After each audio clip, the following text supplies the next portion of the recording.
जंग ख़त्म नहीं हुई, असल जंग अब होगी और अब जो जंग हुई वो एटमी जंग होगी। ख़तरा अब तक मौजूद है। ये ख़तरा क्या है? आमिर रज़ा से बात करते हैं। आमिर भाई, देखें, जंग 15 दिन के लिए रुकी है, लेकिन जंग दोबारा हो सकती है। एक चिंगारी है, वो भड़क सकती है। ये चिंगारी कहाँ पर मौजूद है और अगर ये चिंगारी भड़की तो क्या एटमी जंग होगी? देखिए, पहली बात तो है कि आप अगर दोनों आलमी जंगों का ज़रा उसकी तारीख़ देखें तो ये जंग शुरू हुई थी तो उस वक्त इसमें एक ऐसा स्पैन आया था कि जो दो मुल्क पहले लड़ रहे थे उन्होंने आपस में जंग बंदी की थी, मुआहदा हुआ था। इस्लामी तारीख़ के अंदर भी इस तरह की बेशुमार मिसालें हैं और मैंने एक मिसाल आपसे मैं डिस्कस कर रहा था तो मैंने कहा था, अगर आपने ट्रॉय फिल्म देखी है यूनान की ट्रॉय, उस रियासत में भी जंग बंदी की गई, लेकिन उसके बाद एक शरारत हुई और वो लोग छुप के जो हैं वो किसी तरीके से अंदर दाखिल हुए। वो एक मामला था जिससे जंग भड़क उठी और आखिरकार वो हज़ारों लोगों की मौत का सबब बनी। देखें, जंग बंदी में बहुत सारी चीज़ें जो हैं वो होती हैं और अब ये हमेशा कहा जाता है कि अगर आर्जी जंग बंदी है तो आप ख्याल करें, क्योंकि ये चिंगारी किसी वक्त दोबारा भड़क सकती है और ज़्यादा ज़ोर से भड़केगी। क्यों? उसकी बुनियादी वजह यह है कि इस वक्त जब जंग हो रही थी, ईरान के पास ऐसी कोई सिचुएशन नहीं थी कि वो अपने लोगों को किसी तरीके से या अपने पासदारान इनकलाब को किसी तरीके से दोबारा से उनकी फॉर्मेशन चेंज कर सकता है। जंग के दिनों में ये नहीं होता है। जिस तरह जंग के दिनों में ना किसी का तबादला होता है तो ना किसी को चेंज किया जाता है, ऐसे ही इसराइल के लिए भी यही सूरत हाल थी और पूरे मिडल ईस्ट और अमेरिका के लिए भी ऐसी ही सूरत हाल थी। अमेरिका ने एक कदम उठाया ज़रूर था कि उन्होंने अपने जनरल्स जो थे, जो अमेरिका में मौजूद थे, वो ऑन फील्ड नहीं थे लेकिन अमेरिका में बैठकर इस जंग को प्लान कर रहे थे। नाकामी की सूरत में उनको हटाया गया था।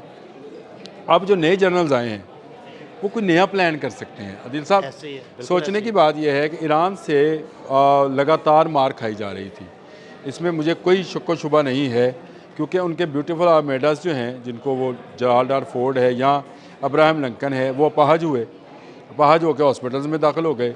उसके बाद उन्होंने जॉर्ज डब्ल्यू बुश भेज दिया। उनके जहाज़ F-35 की स्टेल्थ टेक्नोलॉजी को ब्रेक कर लिया गया। इस पर हमने बड़ा डिटेल में व्लॉग किया था कि इसको ब्रेक कैसे किया गया है, कौन सी इंफ्रारेड यूज़ की गई।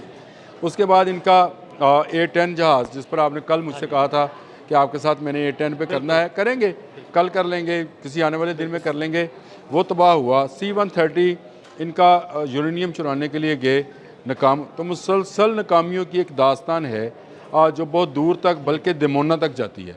दूर से मैं अगली बात भी बता दूं कि ये दिमोना तक जा रही थी। फिर मैंने आपको बताया कि मुस्तफा हामनई ने को जो ब्रीफिंग दी गई, जो वीडियो जारी की गई, वो दिमोना पर थी।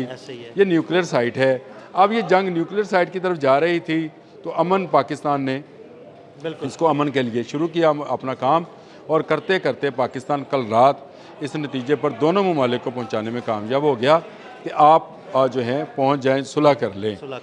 अब सुलह में जो सबसे ज़्यादा नाराज़ या सबसे ज़्यादा जो खाइफ या दुश्मन होता है उसका, वो दो शख्सियात हैं इस दुनिया में, एक इब्लीस और एक नेतन्याहू। बिल्कुल ऐसे ही है। और ये खबरें भी हैं कि नेतन्याहू को बड़ी तकलीफ हुई है कि अमेरिका ने ये जंग क्यों रोकी। अब आपको समझ आई, ये नेतन्याहू का एक ग्रेटर इजराइल वाला प्लान था, उसी को लेकर वो चल रहा था। ये जंग सारी उसने अमेरिका से शुरू कराई, IDF को महफूज रखा, यानी इजरायली डिफेंस फोर्सेस को उसने महफूज रखा, और ज़्यादातर कोशिश ये की कि जो मिडल ईस्ट है वहाँ से अमेरिकी ताकत जो है उसको इस्तेमाल करके ईरान को निकाला जाए।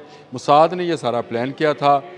जो हैक्सत थे, पेड हैक्सत, मैं उनको पेड कहता हूँ, कहते हैं कि पैसों का पीर है वो। पीर है वो। पेड हैक्सत को इस काम के लिए तैयार किया, उसने ट्रंप को तैयार किया। ट्रंप को एप्स्टीन फाइल्स का डर था, खौफ था कि वो बाहर आ जाएंगी, जो कि मुसाद का ही प्लान था। लिहाजा ये जंग शुरू कर दी गई। इसराइल ने पहला मिसाइल चलाया, अली खामने शहीद हो गए, और जंग में लगातार मार पड़ते पड़ते पड़ते ये हालत हो गई कि आज अमेरिका के अंदर पेड हैक्सत के ख़िलाफ़ जो है मुआवजे की तहरीक पेश की जा रही है, जो कि असल में डोनाल्ड ट्रंप के खिलाफ मुआवजे की तहरीक है। बिल्कुल, वो पेड हैक्सत की गर्दन जो है वो दबोचेंगे तो उसके बाद ही ट्रंप की गर्दन अब ये इस जंग को अमेरिका अल्टीमेट पे लेके जाना चाह रहा था, यानी एक ऐसे पॉइंट ऑफ नो रिटर्न पे जाना चाह रहे थे जहाँ से फिर दुनिया की वापसी मुमकिन। जो आपने लफ्ज़ इस्तेमाल किया ना शुरू में, बड़ा अच्छा लफ्ज़ इस्तेमाल किया कि क्या ये जंग एटमी जंग बनने जा रही थी, तो बिल्कुल जा रही थी। अगर पाकिस्तान इसके अंदर इंटरवीन ना करता, एक एटमी पावर ही दूसरी एटमी पावर को समझा सकती है कि भाई ये अगला कदम जो है तुम्हारे लिए तबाही। देखें इसराइल का बयान, रशिया का बयान आया था कि ये जंग एटमी जंग बन बिल्कुल, ये जाएगी, कुछ दिन आया पहले था। बयान आया था, बिल्कुल हमने चीन इसको का भी आया, किया था, चीन का का भी आया, बयान आया था। मैंने विक्टर गाओ का आपको बिल्कुल डिटेल में सारी चीज़ें बताई थी। उनकी बात अमेरिका की समझ में नहीं आई। समझ में किसकी आई? पाकिस्तान की बात समझ में आई। उसकी दो वजूहत हैं। एक, ईरान मुस्लिम कंट्री है, गल्फ़ सारा मुस्लिम ममालिक में मुश्तमिल है, पाकिस्तान एक मुस्लिम कंट्री है और पाकिस्तान एटमी क़ुव्वत है।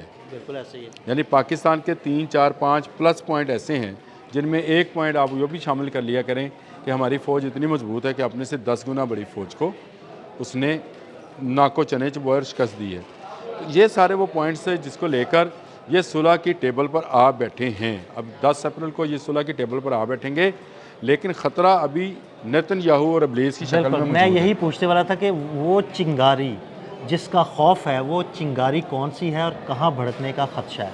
देखिए मैं आपको एक बात बताऊँ, मैंने एक आपके साथ व्लॉग किया था जिसमें मैंने आपसे कहा था कि अमेरिकन पायलट को अगर किसी से ख़तरा है तो वो इसराइल है। इसराइल इसको मार सकता है। अब भी मैं आपको बताऊं, इस जंग में जो फॉल्स फ्लैग ऑपरेशंस हुए, अगर आपको याद है कि जंग के बिल्कुल शुरू में सऊदी अरब की एक जो है ऑयल रिफाइनरी पर हमला किया गया था और बाद में ये साबित हुआ था कि वो इसराइली ड्रोन था। अच्छा, अब भी अगर कोई शरारत होती है इसराइल की जान, अली हामनाई पर भी हमला इसराइल ने किया था, अमेरिका ने नहीं किया था।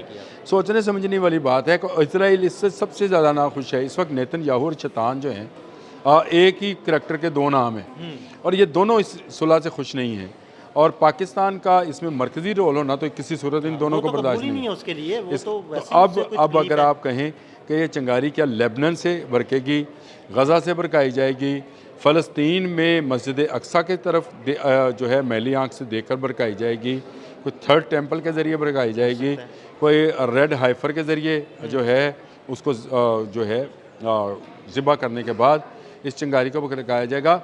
ये ग्रेटर इसराइल का एक ऐसा प्लान है जो नेतन्याहू प्लान कर चुके।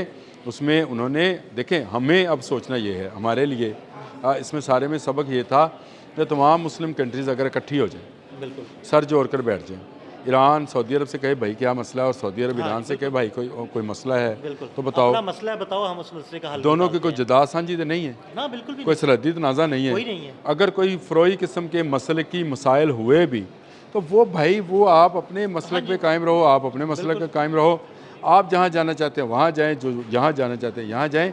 देखें, हिजबुल्लाह का नाम लेकर नेतन्याहू एक शरारत कर सकता है और जंग में अमन के इस सूरत हाल में वो एक तबाही की नई दास्तान जो है लिख सकता है।